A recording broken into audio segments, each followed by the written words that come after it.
नमस्कार दोस्तों, हम सभी जानते हैं कि भाग्य का लिखा कभी नहीं मिटता। आज इसी विषय पर एक अद्भुत कहानी सुनाने जा रहा हूँ। यह एक पंडित और यमदूत की कहानी है।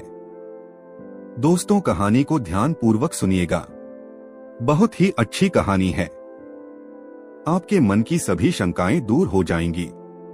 इससे पहले कि आप कहानी में को जाएं, हमारे चैनल को सब्सक्राइब कर लें।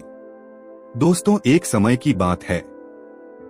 किसी गांव में एक बहुत ही ज्ञानी पंडित रहता था। एक दिन वह अपने बचपन के मित्र से मिलने के लिए दूसरे गांव जा रहा था। वह मित्र बचपन से ही गूंगा और एक पैर से अपाहिज था। मित्र का गांव काफी दूर था। रास्ते में और भी कई छोटे छोटे गांव पड़ते थे। पंडित अपनी धुन में चला ही जा रहा था कि रास्ते में उसे एक और आदमी मिल गया। वह भी पंडित के साथ साथ चलने लगा। पंडित ने सोचा, चलो अच्छा ही हुआ, साथ साथ चलने से सफर जल्दी कट जाएगा। चलते चलते पंडित ने उस आदमी से उसका नाम पूछा तो उस आदमी ने अपना नाम महाकाल बताया। पंडित को यह नाम थोड़ा अजीब सा लगा, पर पंडित ने नाम के विषय में कुछ और पूछना उचित नहीं समझा। दोनों धीरे धीरे साथ में चल रहे थे। तभी रास्ते में एक गांव आया। तब महाकाल ने पंडित से कहा, तुम आगे चलो, मुझे इस गांव में एक संदेशा देना है। मैं तुमसे आगे मिलता हूँ। पंडित ने कहा, ठीक है, और आगे की ओर चल दिया। तभी ही गांव में खबर फैली कि एक व्यक्ति को भैंसे ने मार दिया है। जैसे ही भैंसे ने उस व्यक्ति को मारा, ठीक थोड़ी ही देर में महाकाल आ गया। फिर चलते चलते दोनों एक दूसरे गांव के बाहर पहुंचते हैं, जहां पर एक छोटा सा मंदिर बना था। ठहरने की व्यवस्था भी अच्छी लग रही थी। पंडित के मित्र का भी गांव वहां से दूर था और रात्रि होने वाली थी।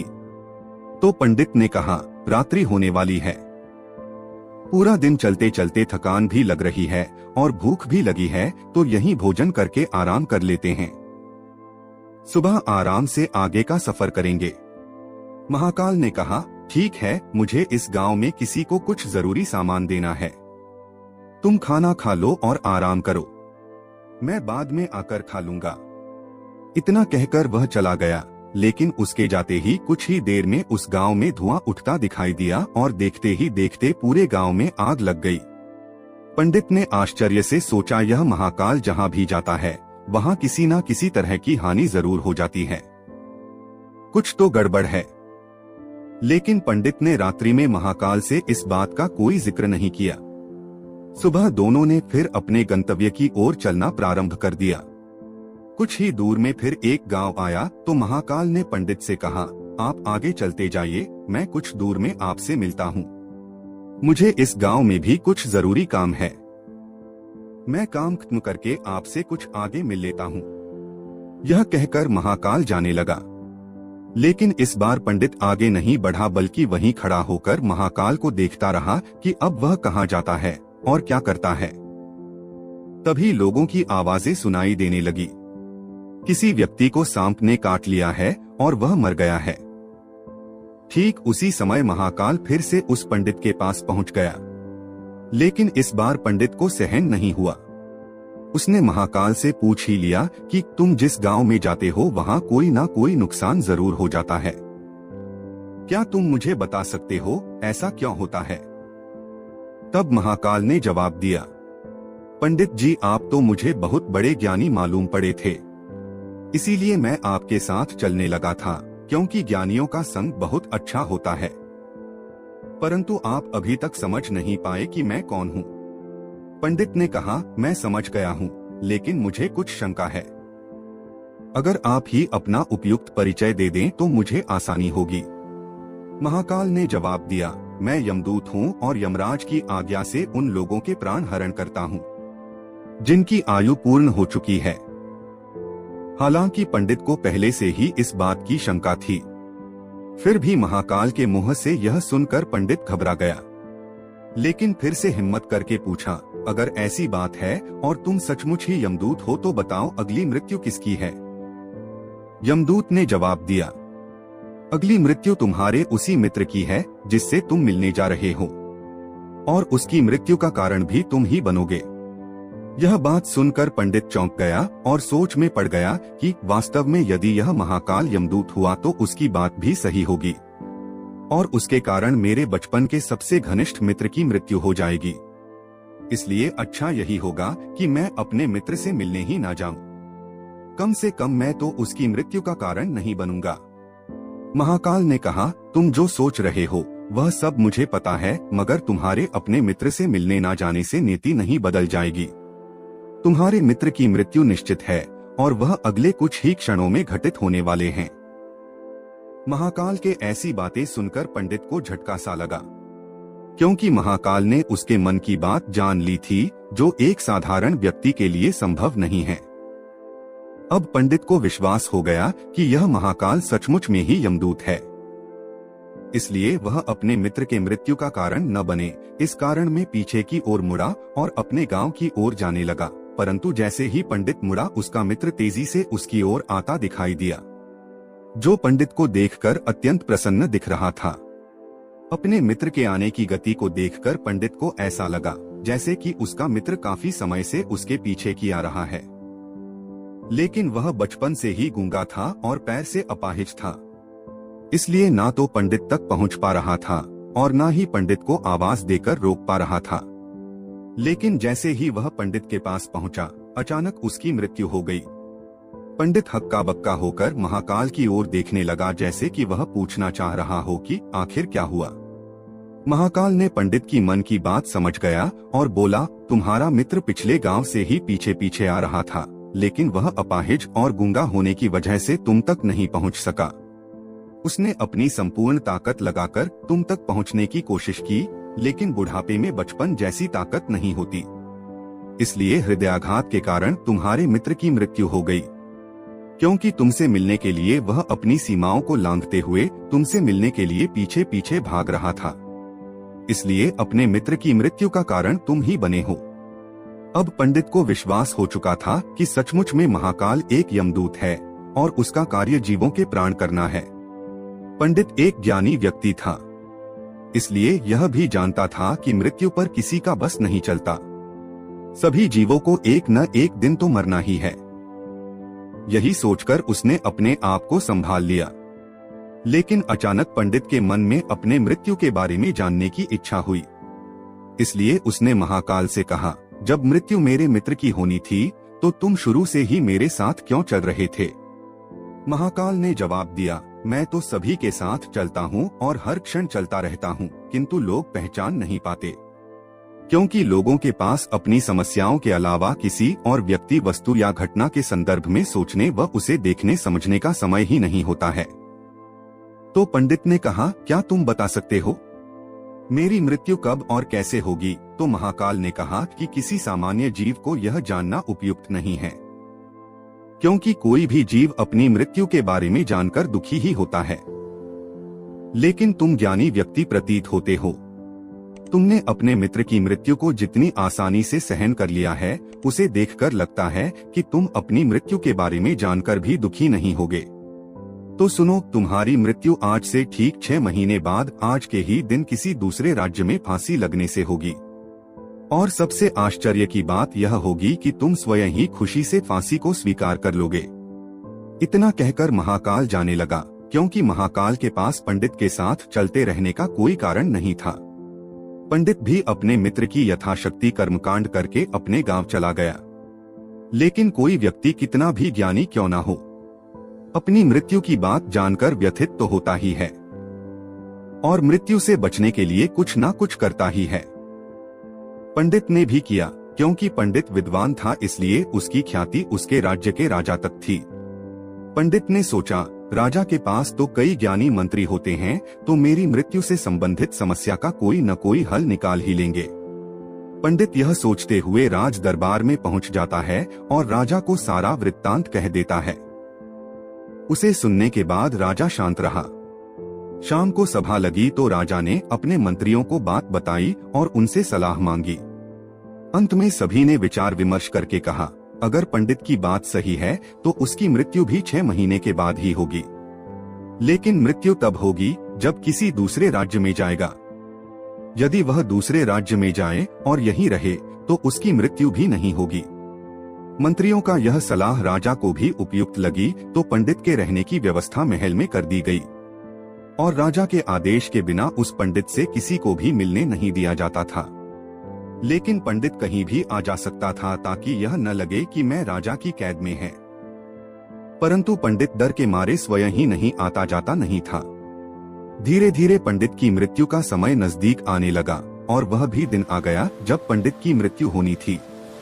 जिस दिन पंडित की मृत्यु होने वाली थी, पंडित डर के मारे उस दिन जल्दी ही सो गया ताकि जल्दी से वह रात बीत जाए और अगला दिन आ जाए तो मृत्यु टल सके। लेकिन पंडित को स्वयं नींद में चलने की बीमारी थी और इस बीमारी के बारे में वह स्वयं भी नहीं जानता था।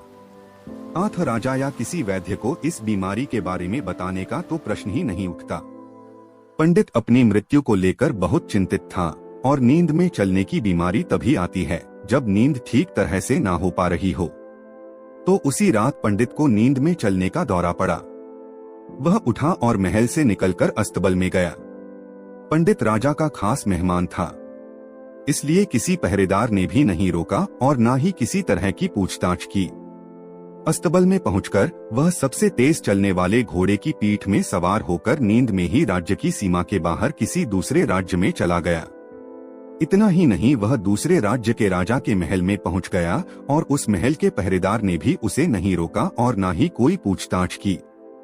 सभी लोग रात्रि की अंतिम प्रहर होने के कारण नींद में थे।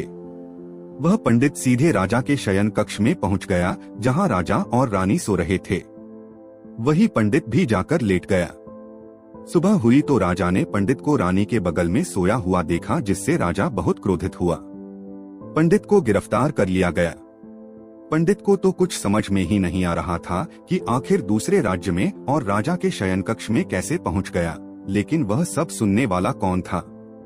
राजा ने पंडित को दरबार में हाजिर करने को हुक्म दिया। कुछ समय बाद पंडित को दरबार में लाया गया। कुछ समय बाद राजा का दरबार लगा। यहाँ राजा ने पंडित को देखा और देखते ही इतना क्रोधित हुआ कि पंडित को फांसी पर चढ़ा देने का आदेश सुना दिया। फांसी की सजा सुनकर पंडित कांप गया। फिर भी कुछ हिम्मत कर राजा से कहा, महाराज, मैं नहीं जानता कि राजमहल में कैसे पहुंचा। मैं यह भी नहीं जानता हूं कि आपके शयन कक्ष में कैसे आया और आपके राज्य के किसी पहरेदार ने रोका क्यों नहीं। लेकिन मैं इतना जानता हूं कि आज मेरी मृत्यु होनी थी और होने भी जा रही है। राजा को यह बात थोड़ी अटपटी लगी। उसने पूछा, तुम्हें कैसे पता कि आज तुम्हारी मृत्यु होनी है? तुम कहना क्या चाहते हो? राजा के इस सवाल के जवाब में पंडित ने पिछले 6 महीने की कहानी बता दी और कहा, महाराज, मेरा क्या, किसी भी सामान्य व्यक्ति में इतना साहस नहीं कि वह राजा के शयन कक्ष में राजा की उपस्थिति में रानी के पास सो जाए। राजा को पंडित की बात में थोड़ा सत्यता दिखाई दिया, परंतु उसने सोचा यह मृत्यु से बचने के लिए महाकाल और अपनी मृत्यु की भविष्यवाणी का बहाना बना रहा है। इसलिए राजा ने पंडित से कहा, यदि तुम्हारी बात सत्य है और आज तुम्हारी मृत्यु का दिन है, तो जैसा कि महाकाल ने तुमसे कहा था, तुम्हारी मृत्यु का कारण मैं नहीं बनूंगा। लेकिन अगर बात झूठ ही निकली तो निश्चित ही आज तुम्हारी मृत्यु का दिन होगा। क्योंकि पड़ोसी राज्य का राजा उसका मित्र था, इसलिए उसने तुरंत सिपाहियों के हाथ दूसरे राज्य के राजा को पत्र भेजा और पंडित की बात की सत्यता का प्रमाण मांगा। शाम तक भेजे गए सैनिक लौटे और उन्होंने बताया कि महाराज, पंडित जो कह रहा है वह पूर्णतः सत्य है। दूसरे राज्य के राजा ने पंडित को रहने के लिए अपने ही महल में संपूर्ण व्यवस्था कर रखी थी और पिछले 6 महीने से पंडित राजा का मेहमान था। कल राजा अंतिम बार इसके ही कक्ष में मिले थे और इसके बाद इस राज्य में कैसे पहुंच गया, इसकी जानकारी किसी को भी नहीं है। इसलिए उस राज्य के राजा के अनुसार पंडित को फांसी की सजा देना उचित नहीं है। लेकिन अब राजा के लिए एक नई समस्या आ गई, क्योंकि उसने बिना कुछ जाने ही पंडित को फांसी की सजा सुना दी थी। इसलिए अगर पंडित को फांसी न दी जाए तो राजा के कथन का अपमान हो जाता है, और अगर राजा के द्वारा दी गई सजा का मान रखा जाए तो पंडित की बिना कारण ही मृत्यु हो जाए। राजा ने अपने सभी मंत्रियों से इस बात की चर्चा की। सभी मंत्रियों ने सुझाव दिया कि महाराज, पंडित को एक कच्चे सूत से फांसी लगवा दें। इससे आपके कथन का धीमान रह जाएगा और कच्चे सूत के धागे से पंडित को भी फांसी नहीं लगेगी और उसके प्राण बच जाएंगे। राजा को यह सुझाव अच्छा लगा। उसने ऐसा ही आदेश सुना दिया। पंडित के लिए कच्चे धागे के सूत का फांसी का फंदा बनाया गया और नियम के अनुसार पंडित को फांसी पर चढ़ाया जाने लगा। सभी लोग खुश थे कि ना तो पंडित मरेगा और ना ही राजा का वचन झूठा पड़ेगा। पंडित को भी विश्वास था कि सूत के धागे से तो उसकी मृत्यु हो ही नहीं सकती, इसलिए वह भी खुशी खुशी फांसी पर चढ़ने को तैयार था, जैसा कि महाकाल ने उससे कहा था। लेकिन जैसे ही पंडित को फांसी दी गई, सूत का धागा तो टूट गया, लेकिन टूटने से पहले उसने अपना काम कर दिया था। पंडित के गले की नस सूत के धागे से कट चुकी थी और पंडित जमीन पर पड़ा तड़प रहा था।